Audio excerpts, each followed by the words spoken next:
Alright, if you are looking for a phone for people who have small hands, the V20 is definitely not on your list. However, it's got a lot to offer. Hello everyone, Ray here. This is it, the LG V20. It's not available here in the UK nor the entire Europe, but I got this from Hong Kong. So there we have the dual camera module and the secondary screen as well, and the removable battery as well. So is it a good device at all? Let's take a look. The design, LG has obviously paid much more effort on building a practical phone than making it look attractive. The design language on the G5 is carried to the V20. The dual camera module on the back still looks weird to me, to be honest. While the build quality still needed to be improved, the metal back cover, top and the chin of the body are just pieced together with minor gaps, and even the width of the chin doesn't match the display panel.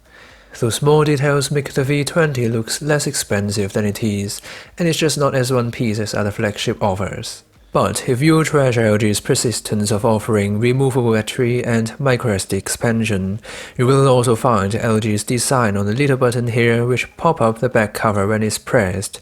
It's really smart and handy. The 7.6mm body is also extraordinary, so LG's made it. Speaking of those small details, LG's kept the IR blaster for easier remote control, and they also kept the power/fingerprint sensor combo button on the back. Accuracy is perfect, but the speed. It will be one of the best if we take away the iPhone 7, Galaxy S7, HTC 10, Xperia XZ, OnePlus 3T, and all those mainstream flagships. Now the microphone is also worth a mention. It's recording in stereo mode and is saved in FLAC lossless file in 24-bit 192 kHz, so that's definitely high res. And you can see here left and right channel, so I'm now speaking to the left channel, hey hello everyone, and to the right channel, hello my name's Ray. And that's it, totally amazing. USB on the go is another surprise. Reading or copying files to card readers or USB drives works fine. So overall, LG has to redesign their products to make them look attractive, but the V20 is absolutely amazing inside the chassis. Performance and features. So the V20 is running Android 7.0 out of the box. It benefits from the more mature interface overall. On the latest version of Android, we can preview emails or other notifications with a single down swipe. App Drawer can also be activated from the LG Store. Recent apps page is also modified. The pin icon there can prevent the selected apps being killed, no matter how you play with the clear all button. A wheel multitask, definitely a decent feature to have on a 5.7 inches phablet. Facebook, WhatsApp and Chrome browser work perfectly fine. QSlide app is not a solution to multitask, but only 7 system apps are supported. Other user-friendly features including not code, double tap to wake, nice touch. Personalized navigation bar with up to 5 shortcuts, including the one-click notification shortcut, make the giant V20 a little bit more user-friendly. Another feature that I think all devices using on-screen buttons should add is the option to hide the navigation bar in selected apps. The 5.7 inches screen is even more massive without the buttons. Alright, the secondary screen is actually pretty much the same as the V10, but we do get some minor improvements. We can select which panels to have on the secondary screen.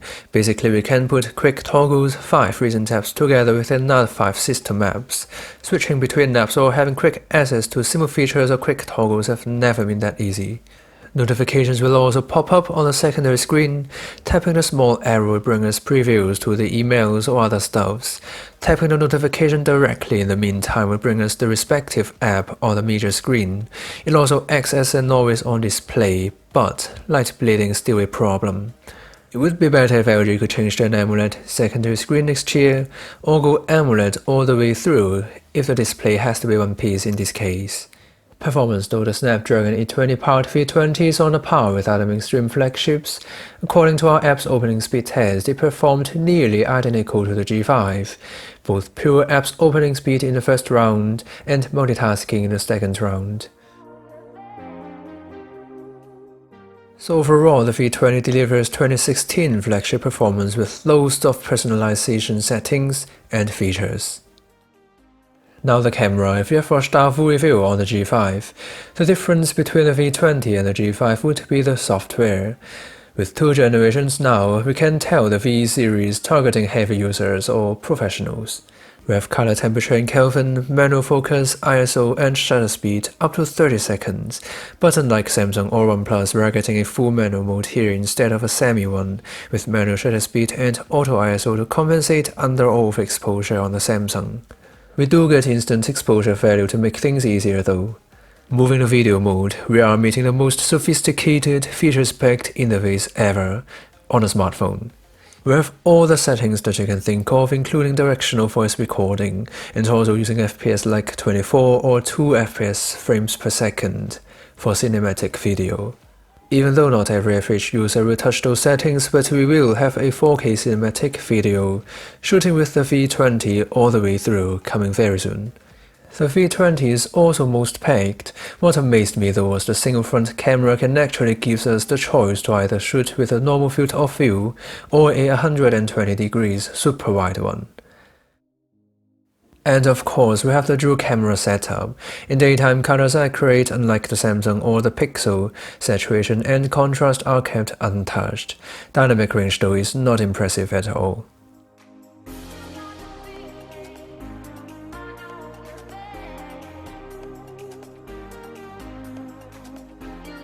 And we also get the same LG style of sharpening and noise cancelling effect, so in terms of dynamic range, clarity and texture, the V20 is far from the best. But we are getting this amazing super wide angle lens. Not only can we put much more objects into the frame, but also get some unique images to impress your IG followers. The biggest flaw though would be the lens flare issue. Still, manual mode plus wide angle lens for night shots, amazing.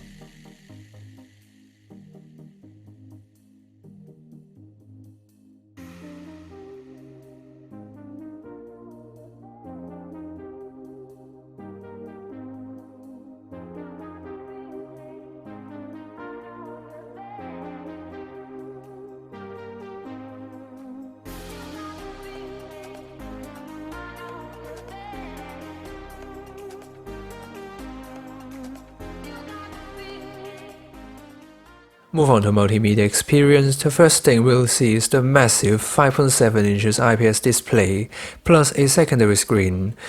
What a giant screen!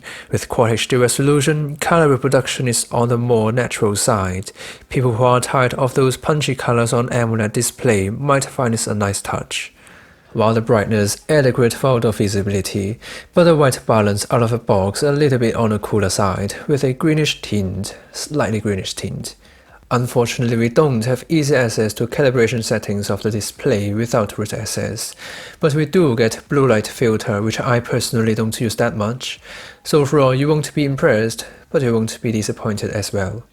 The single down-firing speaker is a little disappointment, but it sounds lovely and fine for a single speaker setup.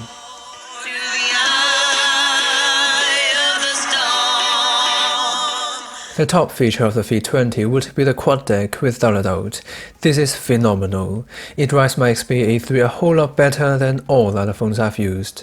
It gives absolutely breathtaking bass, but not sacrificing the high frequencies. The soundstage is something I've never thought of a phone can offer.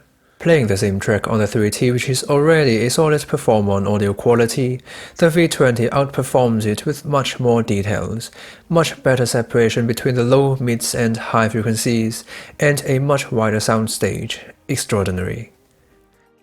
The 3200 mAh battery might be disappointing for heavy users, but in reality the V20 gives much better battery life compared to its predecessor, the V10. Android 7.0 is definitely doing its job in saving battery. According to our standard battery life test that we have, the V20 playing YouTube videos with maximum screen brightness for 4 hours. The V20 is actually the most long-lasting IPS display-based phone I've seen. Backed with Quick Charge 3.0, the V20 has finally solved one of the biggest flaws of LG's flagships. So the V20 is definitely not a perfect phone. We can tell before we even touch it. Clarity and texture of the camera is also not the best. Lens flare is another problem, which can't be solved by software update. But, a big but, we have to give LG some applause for crafting a phone with microSD expansion and replaceable battery on a 7.6mm thin chassis. The microphone is the best on any smartphone. With features more than you may want to try, the inspiring dual-screen design, super wide-angle dual camera setup, and a Quad DAC, which turn this to this. So there we have it, the LG V20. Not necessarily a beautiful handset, but absolutely practical, amazing. Hope you all enjoyed watching this video and don't forget to subscribe. Once again, this is Ray. See you next time.